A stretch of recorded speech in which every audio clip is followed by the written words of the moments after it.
Hello, everyone, and welcome to another episode of Founders Grid, sponsored by Gaber.io. Today we have Lisa Good here. Lisa is the current City Council member of East Palo Alto, and she's been the ex-mayor twice of East Palo Alto as well. It's an honor to have us on our show. Welcome, Lisa, to the show. Thank you so much. It's great to be here. Thank you for having me. So, before we got into politics, if you can give us a brief background, what you've been doing before that. Sure. So I'm a mother of three young adults, and I was raising my children. At the time, I was working for a venture capital firm as an executive admin supporting a managing partner. And I remember being asked several times to run for office, and I never thought that being an elected official was my future or something I wanted to do.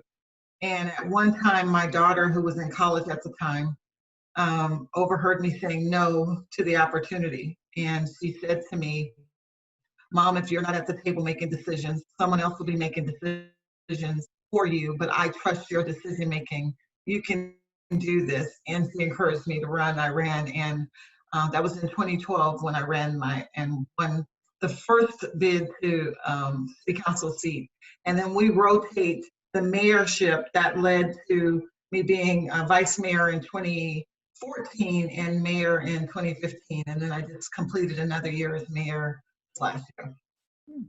And how was the transition from a corporate world to a political world, and how are you coping up with it? Well, so the world's moved differently. In government, it is very slow. It's a slow pace. I come from the private industry where we make decisions. Our role is to be strategic and move quickly. But in the government, you have to think about everything. You have to share it with the community, and you have to be fair to everybody.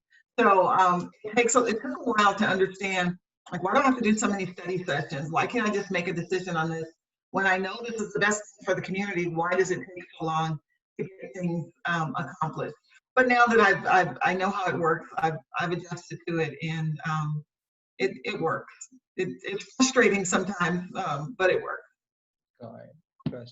So let's jump to the modern day current issues at hand, and primarily COVID has affected the whole global economies a lot, and the need for workforce development as per the modern needs are on the rise, right?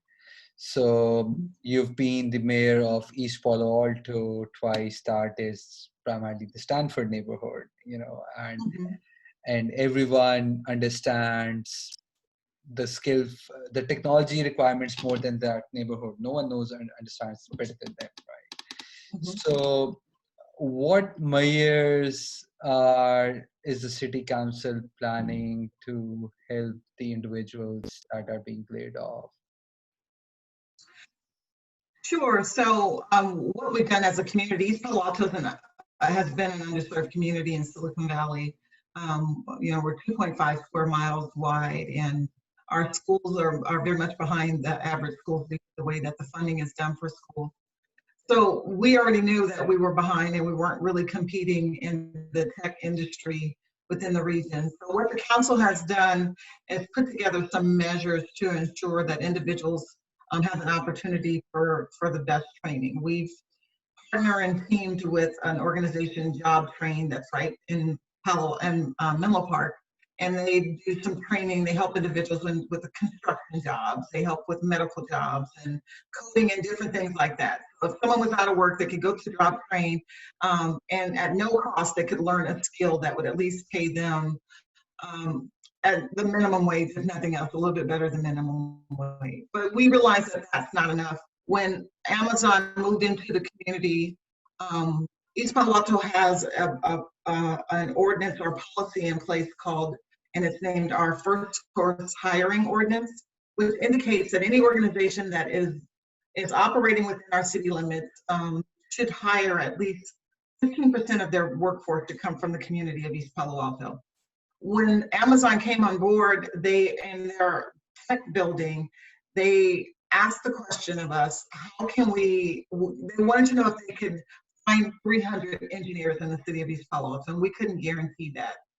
So in exchange for those 300 positions or those 300 opportunities, Sobrato and Job Train came together with the city, and we created a career center that is right next to the Amazon building, which allows any individual who is qualified for a job with Amazon would have an opportunity to get a job with Amazon. It doesn't preclude anybody from working with them, but it provided a career center that helped individuals with resume writing, with the training that they needed, and helped to look and find different jobs.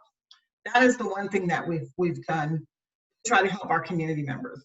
In addition, we passed a ballot measure that allows us to collect a per square footage tax for local businesses over 25,000 square feet, which will go into a pot that will allow us to help individuals with technical job training so that they can really get those jobs that are jobs of the future and the jobs in the Bay Area. So that's one thing. Also, one of the companies, the company that I work with during the day is study.com. And study.com is an organization, education tech organization that works with cities and organizations. Up until the point where I met and was introduced to this company, I always knew I wanted my bachelor's degree. I always knew I needed to earn my bachelor's degree. But being the mother of 3 young adults, I invested my education dollars in them to ensure that they could get their best education. So my middle daughter graduated from Arizona State. My youngest daughter did her undergrad at Spelman College. She got her master's degree from USC. I didn't know how I was going to pay for my own degree. And this program with organizations and philanthropic help raised money to allow 25 people in East Palo Alto to earn a bachelor's degree at no cost. That means a lot when you're in cities with individuals who haven't attained that, because that bachelor's degree at times is what can be the barrier to the job that you want. You know, after working for the venture capital firm for almost 10 years, and that company moved to Boston, I was looking for another job with another VC company, and there were companies who wouldn't even consider me with my experience without a bachelor's degree. So I'm really grateful for the opportunity to earn a degree. Those are the things that we have to focus on, like the training. And in addition, there's another thing that we do. Some of the local schools are doing some great jobs. Kenyatta College and San Mateo County Community College District, they are working really closely with the city to ensure that the residents of East Palo Alto have the opportunity to earn at least a certificate or something, or do that, have an opportunity for school. Got it. Interesting. So, no, you've actually answered the next couple of questions that I had in mind, but so going forward, it's amazing steps that you've taken when it comes down to my next question was primarily that the learnings that are required, should they be more focused coming from the community, or should they be individually driven? And you've given me excellent examples of the Amazon and the per square footage, and that's a community driven motivation that needs to happen, because at the day end, software is gonna eat up the world, right? So going forward, so like now Amazon had a challenge of finding 300 software engineers, right?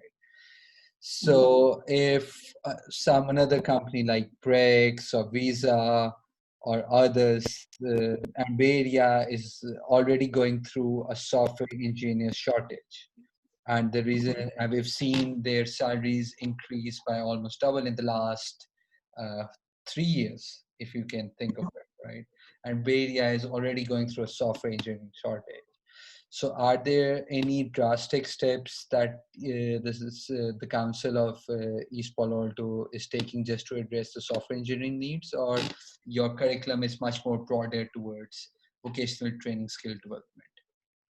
It's a more broad approach, because we know that not everyone is designed to be engineers, but there are programs We have programs like Street Code Academy that does a lot of coding, and they work with community members from preschoolers all the way through seniors, teaching them different various levels of what um, coding may be or how to get into engineering and things like that. This is support from the Stanford D School. Some of their individuals are coming and helping the community, which is a great effort. There are tech companies now who are putting together different certification programs to help individuals get jobs. Now, do they lead to an engineering job? Maybe if you continue to work, but if you can get an entry-level job within an organization that leads to an engineering career, that is wonderful. But we really have to focus as a community first on ensuring that our children are taking the math schools and math classes and achieving those scores early on. You know, one of the things that is a huge focus for me, and if you don't give the children the right foundation, they can't be successful. So we're trying to go back and work on the reading skills with youth, making sure that they're taking the right math classes, and making sure that therefore when they get into high school, they're on track to more than just become a janitor or work in a restaurant and things like that. We're trying to set up our community and our residents for the job of the future. Got it. Got it. No, that's interesting. That's actually amazing, drastic steps. And lastly, my last question. So, what are your plans for the next 2 years? Where do you see the community shaping up of East Palo Alto? So the goal, we know it's going to take more than 2 years, especially with our children who aren't reading at third grade level by the third grade. Number one, we want to improve that and see that change, because that's going to give them the best opportunity. We know that you are learning to read from preschool to third grade, but you're reading to learn from third grade on. And without that right skill, you're not going to be successful. So we're trying to improve not only the reading scores, we want our children to graduate from high school with the skills needed to go to college. And if they don't go to college, let's at least create programs, because there are people who have to take care of families. You know, they don't have the opportunity to go away to a college. But creating a program that leads to a job that is going to allow them to take care of their family is going to be really important. Removing those barriers to education, or even just making education accessible. I go back to study.com. Our organization, we removed two of the largest barriers to education. That's time and money. So we make the program fit into someone's schedule as opposed to traditional college where it has to fit into your schedule. Many people in our community, many of our young people have to work to help the family make ends meet. So making sure that individuals programs are removing barriers and giving people opportunities to be successful is the best thing. Here in East Palo Alto, we want to make sure that the next tech company that sets up or develops in East Palo Alto, we have residents who are qualified for those jobs and for the jobs outside, so that they can stay in their community and reduce the displacement that happens when larger organizations and with people who have more money come into the community. Got it. Yeah. Lisa, all the best with your plans, and hopefully, you'll be able to achieve them. And thank you so much for being on our show. Thank you so much. Thank you so much. All right. Take care.